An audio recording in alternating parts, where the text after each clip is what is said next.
Hello guys, we're talking about tidy playing today, and this is really important because the problem with distortion is that a lot of people seem to think that distortion covers up a multitude of sins. Stick it on, you can play anything you like and you'll sound half decent. This isn't true, because the problem that you have with distortion is that the strings can be so sensitive.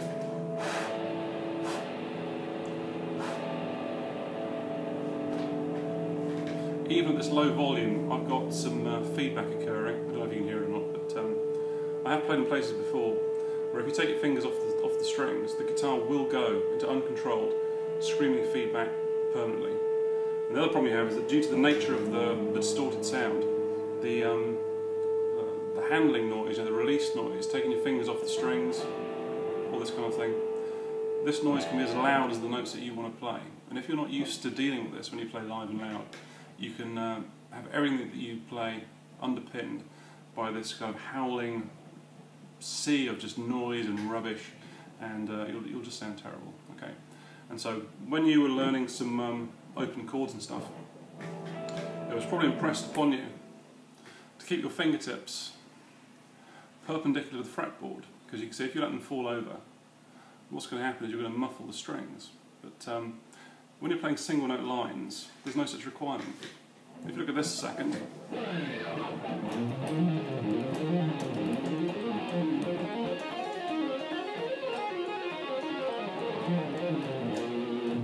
you can see how flat my fingers are on the left hand. Okay, and so what we're doing, always when we're trying to play with distortion, is to muffle unplayed strings. So if you look at my plectrum, that's resting against string 4. My left hand is fretting string 4. And you can see the underside of my picking thumb is muffling strings 6 and 5. And if you look at the underside of my fretting hand, you can see how this is muffling strings 1, 2 and 3. Okay? And so in this position, nothing is going to sound until I play the string, and then only that string is going to sound. Okay? So if you watch me play an ascending scale, you can see that what the left hand ceases to muffle,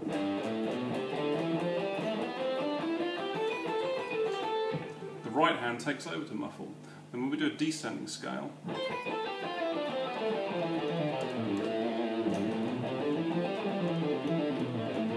the reverse is true. Okay?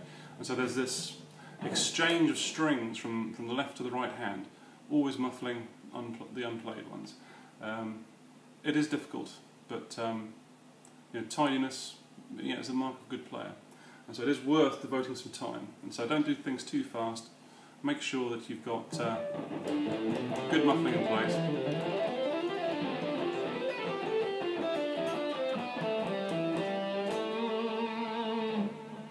You'll always have just the notes that you want ringing, nothing else.